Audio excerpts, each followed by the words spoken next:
Hello, how are you today? I hope you are in good condition. My name is Silmi Latifah and I'm your teacher today. Right now, we will discuss about analytical exposition. Definition of analytical exposition text.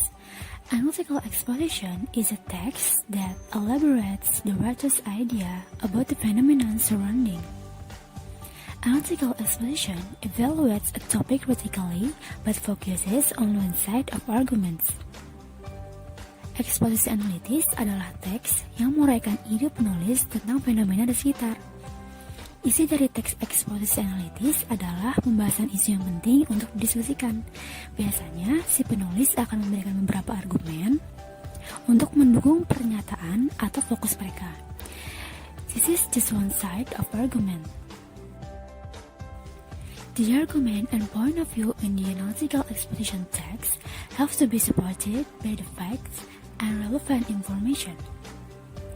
Jadi, ketika seseorang menulis teks eksposisi analitis, tidak hanya memberikan argumen, tapi juga memberikan beberapa fakta dan informasi yang relevan dan juga jelas untuk mendukung argumennya. Teks eksposisi biasanya menyampaikan fenomena yang sedang terjadi atau sedang hangat diperbincangkan oleh sekitar kita. Misalnya, penggunaan sedotan plastik atau sedotan stainless steel. Nah, jika kita ingin memenangkan debat, maka harus menyampaikan secara jelas argumen pendukungnya.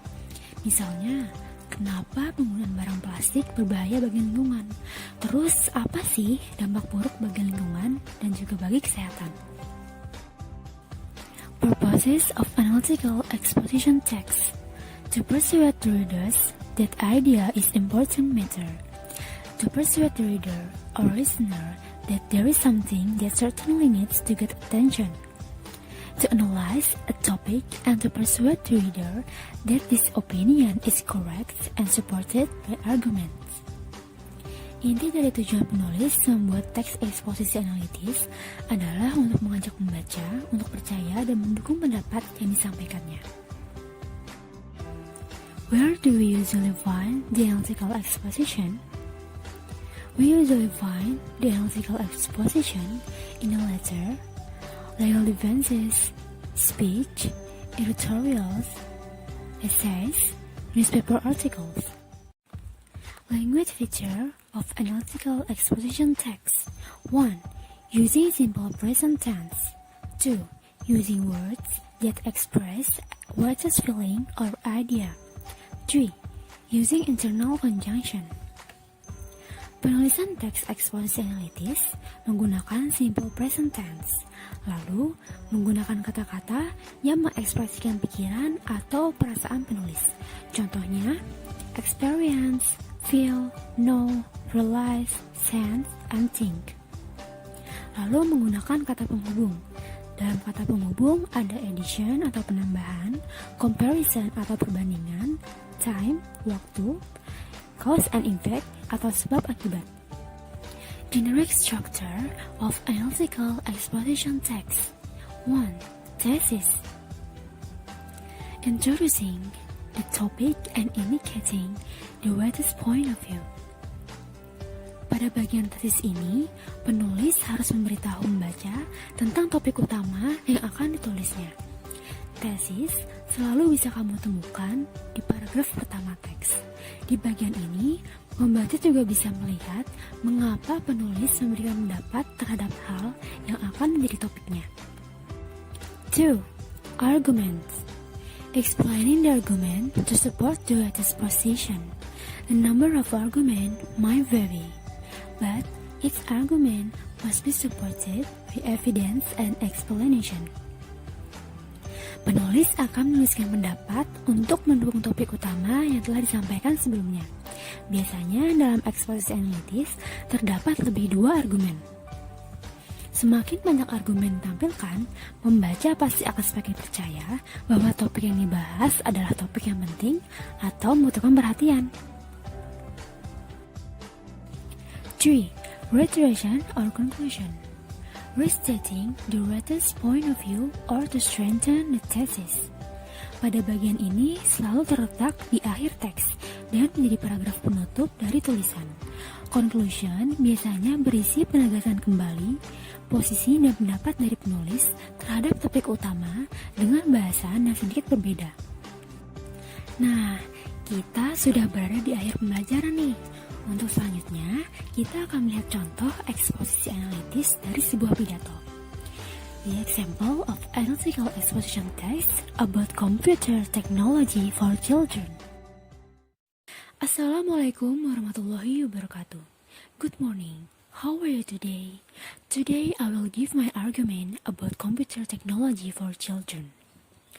Computer and internet are useful as well as powerful. Information about health and safe usage and computer and internet, especially for children, should be owned by each family. Computer connected to internet is powerful way to socialize with others. It can be good, but also bad effects. Recently, we hear a lot of children get the advantage of social networking sites, but we often see the news about the disadvantage of it for children.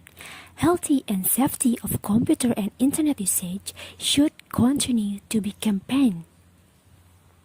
The role of parents in assisting and directing children in using computer is very necessary.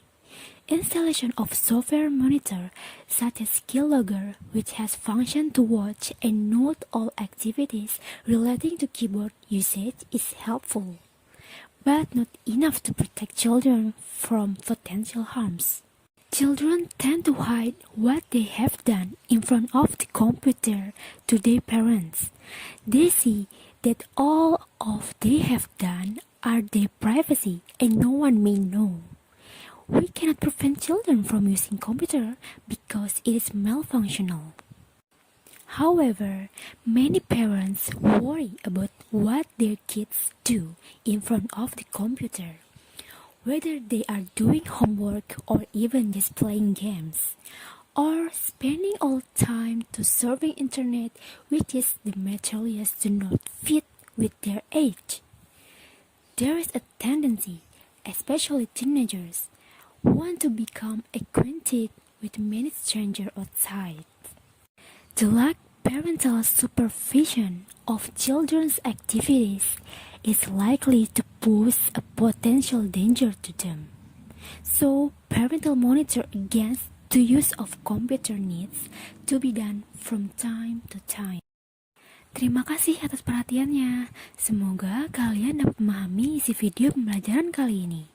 Jangan lupa membaca buku untuk mendapat informasi lebih lengkapnya. See you!